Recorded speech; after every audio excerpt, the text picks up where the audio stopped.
One cheerful Sunday morning, my wife Carolina and I were strolling in Monastiraki, a pretty neighborhood in the center of Athens, north of the Acropolis. I adore antique objects, old furniture, old gramophones, old books. All kinds of old things exert a strange attraction for me and have a unique collector's value. Some folk musicians lent a special charm to the authentic ambience of the picturesque flea market square.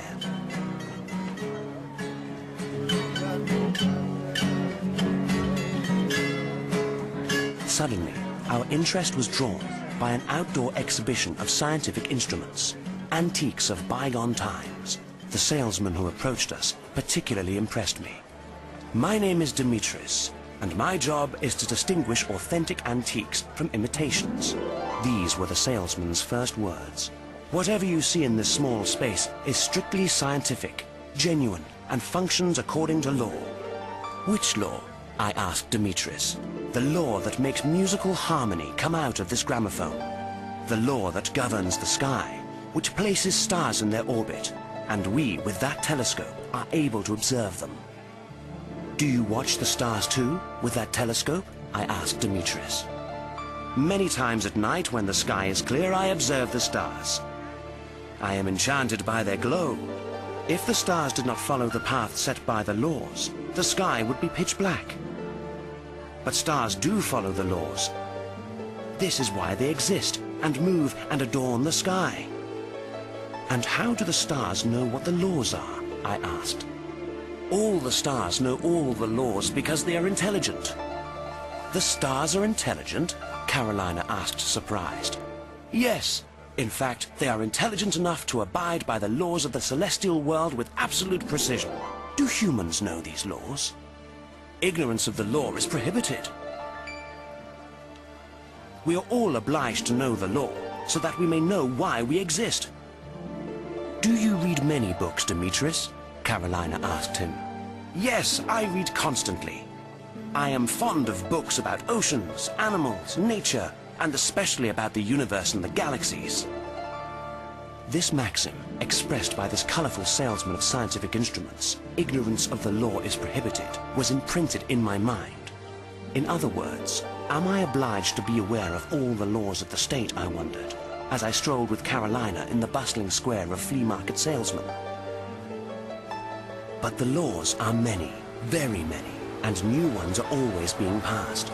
Even if from morning to night I read legislation, an entire lifetime is not enough for me to learn. But his is a utopia, I thought. Because the moment that I learn a law, some legislator is drafting a new one, which perhaps will revoke the previous one. Walking absent-mindedly on the road with Carolina, my mind trained on the law and the legislator, a new question came to me. I wonder, in the beginning of the world, what came first, event or law? Events or laws? I thought of A Brief History of Time, written by the intellectual Stephen Hawking. I am certainly not a scientist or an intellectual.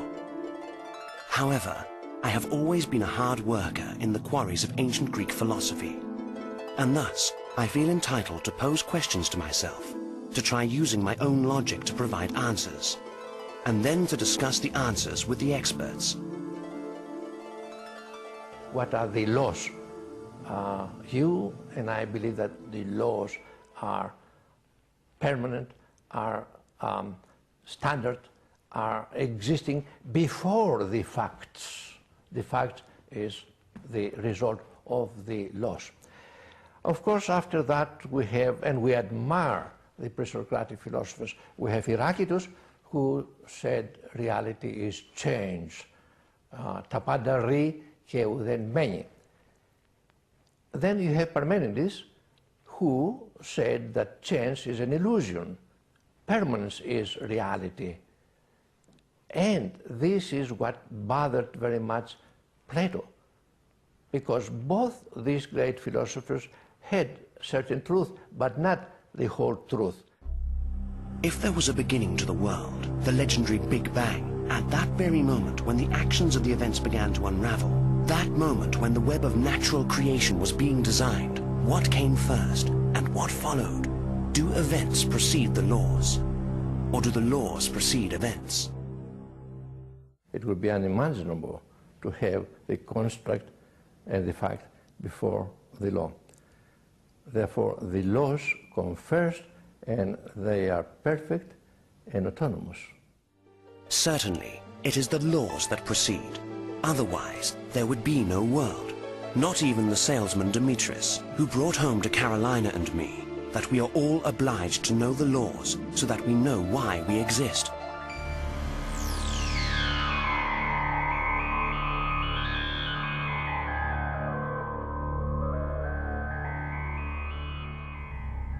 That night, I delved into Stephen Hawking's Brief History of Time for a fresh reading. From within the pages of the book, the image of the inspired visionary of the universe came to life during his appearance on September the 7th, 1998, at the amphitheater of the Heraklion Medical School in Crete, while his electronic voice still resonated in my ears. In my opinion, positivism is the unworkable philosophy for a physicist who wants to discover the laws that govern the universe. No one tells what these laws are in advance. Instead, what people have done is construct theories and see how they compare with observations. The positivism mentioned by Professor Hawking is based on proof that results from these very laws. Therefore, the greatest concern of the researcher ought not to be whether scientific proof corresponds to laws, but Hawking's question, what is law and what is nature? I tried to find something more in the book to inform me specifically about the nature of the laws that are said to follow the events, apart from the theory and the scientific proof of the events that take place in the universe.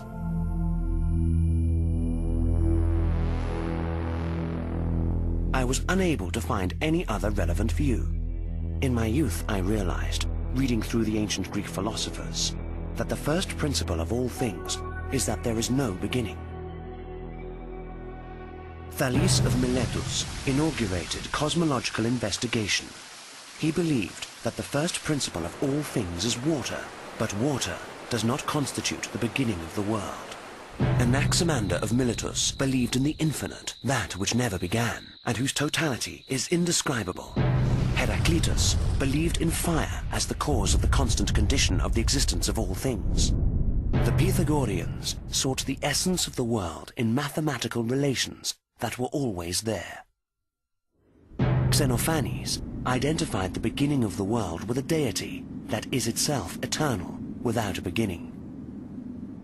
Empedocles accepted the four self-sustaining forms of being that pertain to the elements: earth, air, fire, and water. Anaxagoras discovered the mind that regulates all matter forever and ever. Democritus discovered the atom, which contains and is surrounded by infinity. Socrates and Plato believed in the universal soul, which is unborn and immortal. Summarizing the sages of the ancient world, we can confirm that there is no cause of the beginning, but only cause of existence, which is based upon one unique reality: laws.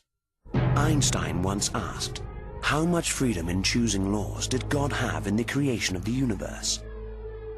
I wish to venture an answer to this question. If the universe had a creator, his degree of choice of laws would have to be infinite.